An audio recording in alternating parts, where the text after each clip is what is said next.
Hello friends, this is Gaurav ला to big bull coach. So जारी रखते हैं हमारा डेली सीरीज़, आपका डेली डोज। सो आज का मार्केट आपका डेली डोज तो आज के लिए यानी 25 मार्च 2026 के लिए, that is the 25 March 2026 Wednesday. So आज क्या हुआ, आज बाज़ार जो है वो एकदम बढ़ के बंद हुआ।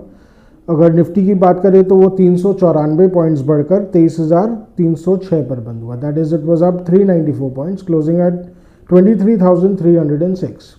और वही बैंक निफ्टी की बात करें तो वो 1102 पॉइंट्स बढ़कर 53,708 पर बंद हुआ। That is it was up 1102 points, closing at 53,708। So basically बाजार जो है वो आज बढ़ के बंद हुआ। आज खुला ही था बढ़ के, because again it was expected. Nifty जो है वो लगभग 150 पॉइंट्स ऊपर खुला था, प्री ओपनिंग वैसा इंडिकेट कर ही रहा था।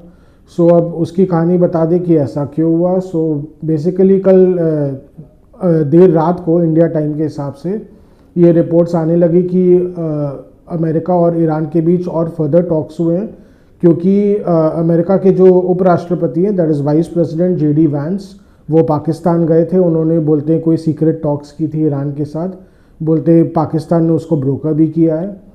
सो उसमें कुछ और निष्कर्ष निकल के आया है कि उसमें ये निकल के आया एज़ पर रिपोर्ट्स कि ईरान जो है वो अपने न्यूक्लियर हथियार और उनकी जो न्यूक्लियर कैपेबिलिटीज़ है उसको सरेंडर करने को राज़ी हो गया है, of course in return for something.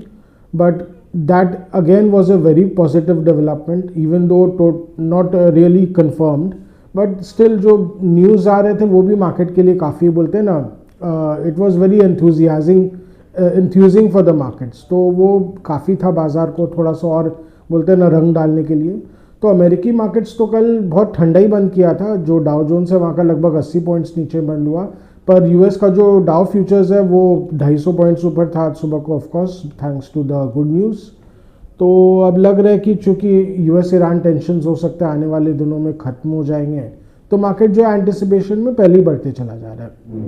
So Nifty जो है वो 150 पॉइंट्स ऊपर था, उसके कारण अगेन कच्चे तेल के दाम में अच्छी खासी गिरावट देखी गई। जो ब्रेंट क्रूड है वो 5% से ज़्यादा गिरा हुआ था और अभी $100 के नीचे आ गया, लगभग $95 के आसपास आ चुका है। So that is really good news. With India के पॉइंट ऑफ व्यू से तो बहुत ही अच्छी गुड न्यूज़ है ये, क्योंकि अगर कच्चा तेल अगर $80 से $90 के पास भी आ जाता है तो इंडिया के लिए बहुत बड़ा रिलीफ है। हो सकता है थोड़े बहुत बढ़ाने पड़ेंगे आने वाले दिनों में, तेल के दाम बढ़ाने पड़ेंगे, पर एटलीस्ट इससे जो इकोनॉमी पे बहुत बड़ा नेगेटिव इम्पैक्ट जो था वो पड़ सकता था, वो धीरे धीरे फिर पड़ना बंद हो जाएगा। आप जानते ही भारतीय रुपया आज कल जो है वो 94 के लो को टच कर गया था। इनफैक्ट जो लो था या हाई था USD INR का वो 94.04 था। तो that is really bad for India. India के भले ही इससे एक्सपोर्ट्स थोड़े बहुत बढ़ जाते हो, पर इंडिया का प्रॉब्लम ये है कि इंडिया का इम्पोर्ट्स जो है, खास करके जो तेल गैस ये सब के जो इम्पोर्ट्स हैं वो बहुत महंगे हो जाते हैं। India, as you know, is a very import dependent nation. We are dependent on other nations for our energy bill, for energy consumption. तो अगर वो नहीं आता है तो हमारी इकोनॉमी तो देखिए एकदम ठप सी हो जाती है, बिकॉज खाली एनर्जी नहीं, उसके अलावा फर्टिलाइजर्स जो हमारे खेतों में लगते हैं वो भी मोस्टली इम्पोर्ट ही होते हैं। तो अगर वो भी महंगे हो जाते हैं या आना ही बंद हो जाते हैं तो देखिए हमारी इकोनॉमी की तो ऑलमोस्ट कमर टूट सकती है। तो देखिए बहुत इंपॉर्टेंट है, इट इज़ रियली इम्पॉर्टेंट कि US ईरान कॉन्फ्लिक्ट जल्द से जल्द ख़त्म हो। देखिए ईरान के लिए भी ज़रूरी है, उसके अलावा अमेरिका के लिए भी ज़रूरी है।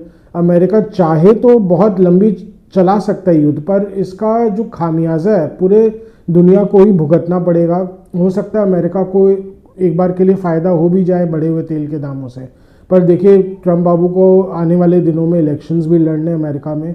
ऑलरेडी अमेरिका में जो गैस प्राइसेस यानी पेट्रोल के दाम, वहाँ पे गैस बोलते हैं, गैसोलीन बोलते हैं पेट्रोल को अमेरिका में, तो उसके दाम अमेरिका में काफ़ी बढ़ चुके हैं, जिसके कारण देखिए लोगों में गुस्सा तो है ट्रम्प बाबू के खिलाफ। तो इसीलिए अब ट्रम्प बाबू को भी थोड़ा सा संभल के चलना पड़ रहा है। लेट्स होप कि कहीं ना कहीं एक सोल्यूशन निकल जाए और धीरे धीरे ये युद्ध जो है वो ख़त्म हो जाए। अब एक और चीज़ मैं बता दूं, कल अमेरिका के जो B-52 बॉम्बर्स हैं, उनके जो एकदम घातक एकदम बॉम्ब गिराने वाले जो प्लेन्स हैं, उन्होंने कल ईरान पे हमला किया था। तो अभी भी ईरान के जो जितने भी इंडस्ट्रियल कॉम्प्लेक्सेस है वहाँ पे तो देखिए बमबारी जारी है। अमेरिका इज़ मेकिंग श्योर कि उनका जो बॉम्ब मेकिंग कैपेबिलिटीज़ है, मिसाइल मेकिंग कैपेबिलिटी है, उसको पूरी तरह से ख़त्म कर दिया जाए। देखिए अब उनकी नेवी तो कुछ ज़्यादा बची नहीं है, नेवी की तो पहले ही अमेरिका ने बैंड बजा दी है। उसके अलावा उनके एयरफोर्स की भी बैंड बजी हुई है, एयरफोर्स हार्डली एग्जिस्ट। ईरान का जो एयरफोर्स है वो लगभग पिछले साल ही ध्वस्त हो चुका था और बचा कुछ अभी बोलते हैं इस साल भी ध्वस्त हो गया। तो ईरान के पास देखिए डिफेंड करने के लिए बहुत ज़्यादा कुछ बचा नहीं है। अमेरिका चाहे तो ईरान पे एक इराक वॉर जैसा एक ग्राउंड इन्वेजन कर सकता है, पर उनको भी कहीं ना कहीं रिस्क दिखता है कि हो सकता है उसमें काफ़ी सारे उनके ट्रूप्स मारे जाएं, क्योंकि ईरान भी लड़ेगा और ईरान आप जानती है एक पहाड़ी देश है, तो उस पर हमला बोलना इतना भी आसान नहीं है। देखिए इराक पे हमला बोलना थोड़ा आसान था, क्योंकि इराक जो है वो पहाड़ी देश नहीं है, पहाड़ी है, पहाड़ी इलाके हैं, पर वो ईरान से सटे हुए हैं। इराक के केस में प्रॉब्लम ये है कि बाकी का पूरा रेगिस्तान ही है। तो जब अमेरिकन फोर्सेस ने हमला किया तो इंफ्रास्ट्रक्चर इतना अच्छा था कि वो एकाएक उन्होंने बगदाद पर चढ़ावा कर लिया। उनको बहुत ज़्यादा स्ट्रेस का या बहुत ज़्यादा लॉसेस का सामना ही नहीं करना पड़ा। हालांकि ये बात अलग है, जब इराक वॉर ख़त्म हो गया उसके बाद उनको इंसर्जेंसी के कारण अमेरिकन सोल्जर्स बहुत मारे गए, वहाँ पे जान मार का बहुत नुकसान हुआ। बट वॉर के दौरान इतना बड़ा कोई जान मार का नुकसान नहीं हुआ। पर देखिए ईरान में केस अलग है, ईरान एक पहाड़ी देश है, वहाँ पे इन्वेजन करना इतना आसान नहीं रहेगा। अगेन अफगानिस्तान जैसा सिचुएशन हो सकता है जहाँ पे वो लड़ते चले जाएंगे और ये कबाइलियों की तरह बार बार अटैक करते रहेंगे। इससे बहुत सारे अमेरिकन सोल्जर्स मारे जा सकते हैं और ट्रम्प बाबू को इसका इल्म है, क्योंकि वो खुद नहीं चाहते कि ऐसा हो। तो लेट्स होप कि कुछ ना कुछ बात बन जाए, पीस टॉक्स हो जाए, तो एटलीस्ट हमें और युद्ध का सामना ना करना पड़े दुनिया को। देखिए इससे गल्फ देश भी काफ़ी हताश है। गल्फ देश ऑलरेडी का इनफैक्ट बोलते कुवैत, उसके अलावा कतर भी बुरी तरह इफेक्ट हो गया है। ये जो छोटे देश है वो तो बोलते 5 साल पीछे चले गए, उनकी इतनी हानि हो चुकी है, इतनी बॉम्बबाजी ईरान ने कर दिया इनके ऊपर, इतने बॉम्ब बरसा दिए कि इनकी तो बैंड बजी हुई है। और अगर और हुआ तो इनका तो हो सकता है कमर ही टूट जाएगा। तो अगेन अमेरिका ऐसा नहीं चाहेगा कि गल्फ देशों का कमर ही टूट जाए।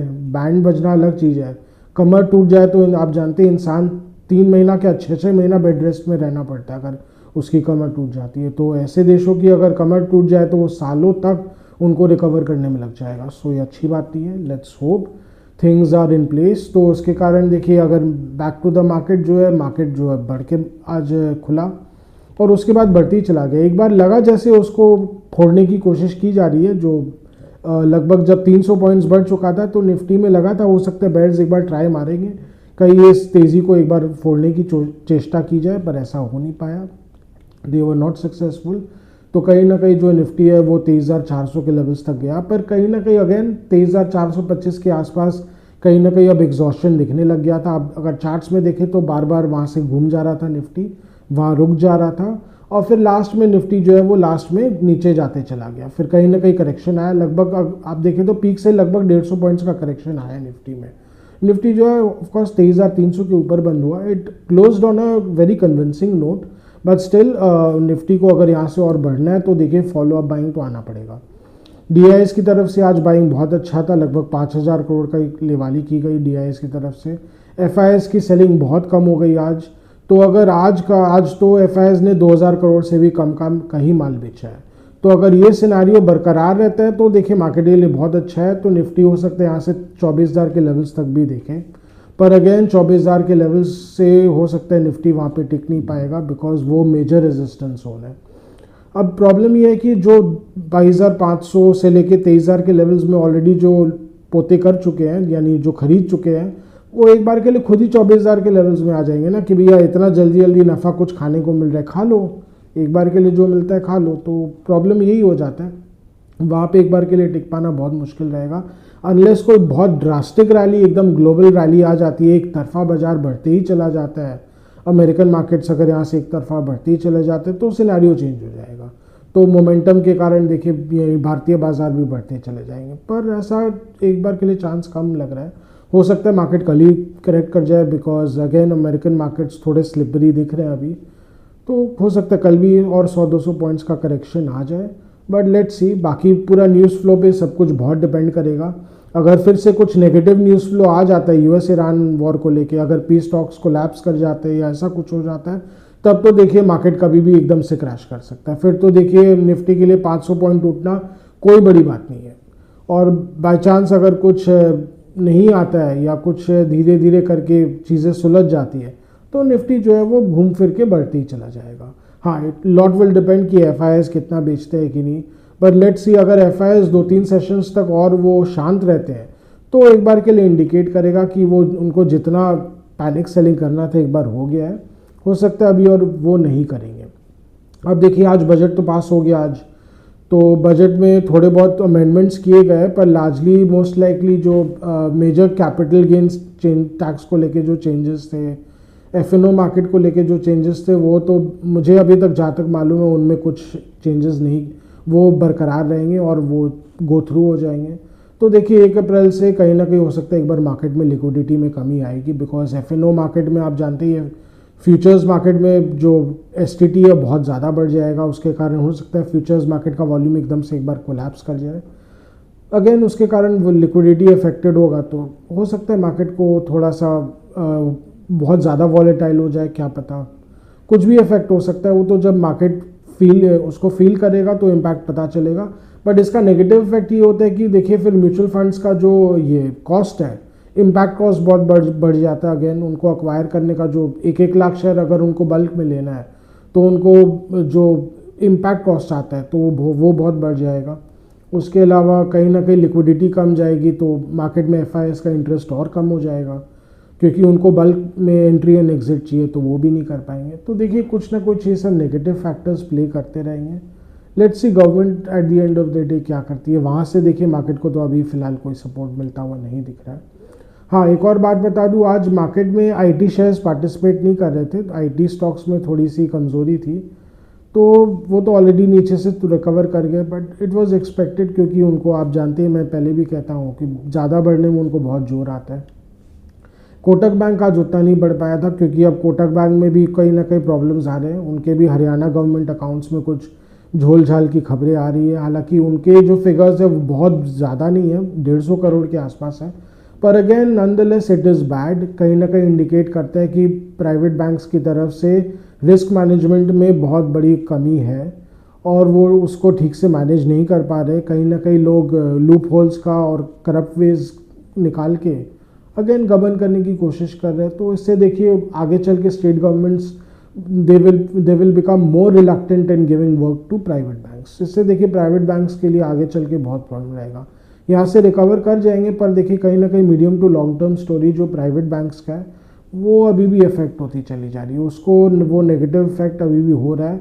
इसके कारण जो इनका प्राइस टारगेट जो लक्ष्य का से जो अग्रेसिव प्राइस टारगेट्स थे लॉन्ग टर्म में, वो इफेक्ट होते चले जा रहे हैं। तो अगेन जो एक्सपेक्ट कर रहे हैं कि प्राइवेट बैंक्स में आगे भी उनको 20-30% रिटर्न्स मिलते रहेगा, तो देखिए वो लोग डिसअपॉइंट हो जाएंगे। मुझे नहीं लगता ऐसा बहुत इजीली पॉसिबल हो पाएगा कि हर साल उनको बोलते हैं ना CAGR compounded annual growth rate के हिसाब से उनको प्राइवेट बैंक्स में इन्वेस्ट करने से अब 20% के रिटर्न्स मिलने वाले हैं। That is highly doubtful. At least top के 5-6 प्राइवेट बैंक्स में तो अब मिलना बहुत मुश्किल हो जाएगा। नीचे के जो प्राइवेट बैंक्स हैं जो अभी साइज़ में अभी भी छोटे हैं, उनमें देखिए हो सकता है मिल सकता है, पर अगेन उनके लिए भी अब प्रॉब्लम बढ़ते जा रहे हैं ना, बिकॉज आगे चल के गवर्नमेंट बिजनेस मिलना उनके लिए बहुत मुश्किल हो जाएगा। सो उनके लिए भी कहीं ना कहीं इश्यूज आएंगे और market will keep revising it as things come, कैसे और फर्दर डेवलपमेंट्स होते हैं। पर अगर आप high rate of returns expect कर रहे हो, अगर आपको बैंक्स में इन्वेस्ट करके अच्छे रिटर्न्स चाहिए, तो देखिए टॉप के 5-6 प्राइवेट बैंक्स में तो अब आपको नहीं मिलने वाले। ये तो धीरे धीरे अब काफ़ी हद तक कंफर्म होते चला जा रहा है।